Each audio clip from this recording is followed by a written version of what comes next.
Bismillahirrahmanirrahim. Assalamualaikum warahmatullahi wabarakatuh. Salam sejahtera bagi kawan-kawanku sekalian. Dalam kesempatan emas yang kali ini, saya ingin menjelaskan dan ingin mempresentasikan tentang peran orang tua terhadap pendidikan seorang anak. Para hadirin sekalian mungkin telah tahu apa peranan orang tua bagi pendidikan seorang anak. Tapi kali ini saya ingin membahas tentang hakikat peran orang tua terhadap pendidikan seorang anak. Bapak-bapak dan ibu-ibu yang saya muliakan, kita telah mengetahui perkataan yang masyhur dan terkenal, yaitu al-ummu madrasatul ula, bahwasanya ibu adalah sekolah pertama bagi seorang anak. Mungkin kita telah mengetahui arti dari kata-kata ini, namun hanya sedikit yang paham tentang makna dan hakikat makna dari perkataan ini. Mari kita tuntas dan kita bahas makna dari perkataan ini secara mendetail. Ibu-ibu dan bapak-bapak yang saya hormati, perlu diketahui bahwa seorang tua adalah sekolah pertama bagi seorang anak, yang mana anak itu adalah murid dari setiap orang tua. Apa yang dimaksud dari perkataan ini? Bahwa seorang anak itu akan meniru apa yang dilakukan oleh orang tuanya. Hadirin yang berbahagia, harus kita ketahui bahwa seorang anak, ketika anak baru lahir, organ yang paling pertama berfungsi dalam pendidikannya adalah telinga. Dia akan mendengar. Mata ketika itu belum mampu untuk melihat, otak belum mampu untuk berpikir, tapi telinga ketika itu mampu untuk mendengar dan menyimpan memori atas apa yang didengarnya. Oleh karena itu, kiranya kita perlu menjaga omongan kita untuk bisa memberikan contoh yang baik kepada anak-anak kita, agar sekiranya anak-anak kita mampu mendengarkan perkataan yang baik dan dia bisa meng-save memori yang baik pula, sehingga yang dia ingat ketika nanti telah dewasa adalah perkataan-perkataan yang baik. Kita tidak boleh asal ngomong, kita tidak boleh asal berbicara yang tidak baik di depan anak-anak kita, karena itu akan ditiru oleh anak-anak kita ketika kelak. Oleh karena itu, kenapa bahasa yang dipakai oleh anak adalah bahasa yang dipakai oleh ibu juga? Kalau dia terlahir dari ibu yang setiap harinya berbicara bahasa Arab, maka dia akan fasih berbicara bahasa Arab. Dan ketika anak itu terlahir dari orang tua dan ibunya yang setiap harinya memakai bahasa Indonesia, dia pun akan pandai berbahasa Indonesia ketika kesehariannya di kelak nanti. Oleh karena itu, bahasa itu disebut sebagai bahasa atau lughatul bahasa ibu yang menjadi bahasa anak kan yang telah didengarnya oleh orang tua. Oleh karena itu, hendaknya bahasa yang diterapkan, yang kita dengarkan kepada anak-anak kita harus bahasa-bahasa yang baik, sehingga ketika kelak mereka mengikuti bahasa-bahasa kita, maka mereka pun berbicara dengan bahasa-bahasa yang baik. Selanjutnya, setelah telinga, apalagi yang organ yang berfungsi, yaitu adalah pendengaran.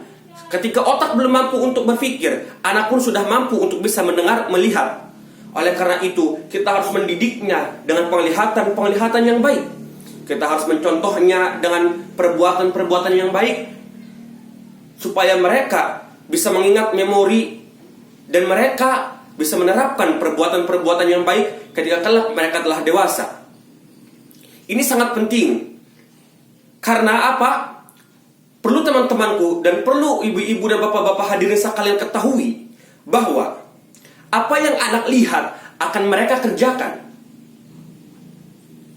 Karena dalam fase anak-anak di antara 1 sampai 6 tahun, mereka ada di fase mengikuti apa yang mereka lihat, mengikuti apa yang mereka dengarkan. Oleh karena itu, jangan salahkan anak-anak kita ketika kita tidak memberikan contoh yang baik kepada mereka, mereka pun membuat yang tidak baik. Karena sejatinya mereka mengikuti apa yang dilakukan oleh orang tuanya. Oleh karena itu, peranan orang tua di sini sangat besar dalam membentuk karakter pribadi seorang anak ketika dia telah dewasa. Pendidikan kita tentang pendengaran, tentang penglihatan itu sangat besar. Oleh karena itu kita harus menjaga dan memperhatikan hal-hal yang kecil ini. Mereka melihat dan mereka pun melakukan. Itulah sejatinya anak-anak. Mereka mengikuti apa yang dilakukan oleh orang tuanya. Setelah itu barulah anak-anak berpikir. Namun ketika anak-anak belum sampai di fase mereka bisa berpikir, ketika mereka belum bisa berpikir secara abstrak, mereka pun hanya melihat dan meniru dan mencontoh perbuatan-perbuatan yang dilakukan oleh orang tuanya. Oleh karena itu, kita perlu membekali mereka dengan pendengaran yang baik, penglihatan yang baik, sehingga mereka bisa berbuat dengan perbuatan yang baik. Dan ketika mereka telah beranjak dewasa, ketika mereka sudah tidak lagi berada di lingkungan rumah, dalam artian mereka sudah berada di lingkungan sekolah, berada di lingkungan permainannya, peran orang tua juga di sini sangat besar, yaitu harus mengawasi perbuatan-perbuatan seorang anak. Karena sejatinya apa yang telah kita didik di rumah, fungsi madrasatul ula yang telah kita terapkan ketika anak berada di rumah, ketika mereka dalam fase anak-anak sebelum dewasa, ketika mereka masih mayoritas waktunya dihabiskan di rumah sebelum mereka sekolah dan lain sebagainya, itu akan hancur ketika mereka dalam pergaulan yang salah. Oleh karena itu, peran orang tua di sini juga sangat penting untuk bisa mengawasi seorang anak agar kiranya mereka tidak sampai dan tidak terjerumus kepada pergaulan yang salah. Kita tetap mengontrol mereka tanpa harus mengekang mereka. Ketika mereka salah, kita tegur dan lain sebagainya, sehingga mereka sadar bahwasanya apabila mereka melakukan kesalahan, mereka itu salah dan akhirnya mereka kembali kepada jalan yang benar. Dan kiranya juga kita ketika anak kita beranjak ke fase sekolah, kita juga harus menyekolahkan anak-anak kita di tempat-tempat yang baik. Dia tidak hanya asal sekolah, karena sekolah itu juga akan berperan penting dalam pembentukan karakter seorang anak. Setelah rumah, yang menjadi faktor terbesar lain setelahnya adalah sekolah.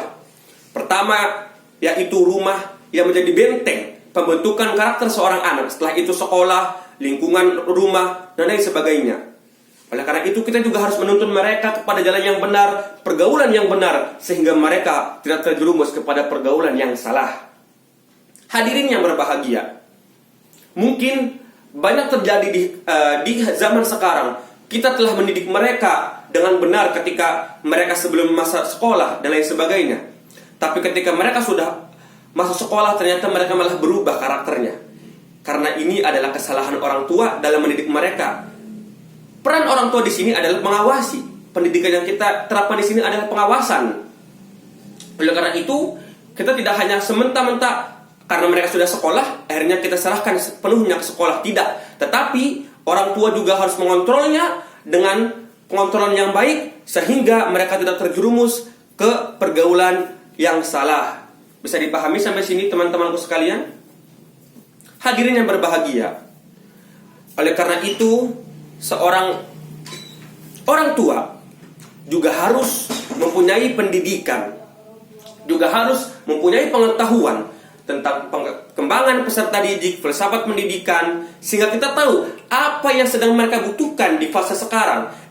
Di usia antara 1 sampai 2 tahun kita mengetahui apa yang sedang mereka butuhkan, sehingga kita memenuhi kebutuhan mereka. Di antara 2 sampai 4 tahun kita juga tahu apa yang mereka butuhkan, sehingga kita memenuhi kebutuhan mereka. Sampai selanjutnya, sehingga anak-anak kita kelak menjadi generasi yang emas dan mempunyai akhlak yang baik, serta menjadi generasi yang unggul di masa yang akan datang. Oleh karena itu, ibu-ibu, bapak-bapak, dan teman-teman hadirin sekalian, bahwasanya peran orang tua sungguh sangat besar untuk pembentukan bagaimana karakteristik anak-anak kita di masa yang akan datang. Karena anak-anak kita di masa yang akan datang akan menjadi penerus bangsa, akan menjadi bagaimana bangsa ini diteruskan oleh anak-anak. Apabila kita mendidik anak kita dari masa kecil itu berbohong, kalau mereka akan menjadi koruptor dan lain sebagainya, itu mungkin saja terjadi karena pendidikan dari awal itu sudah tidak baik.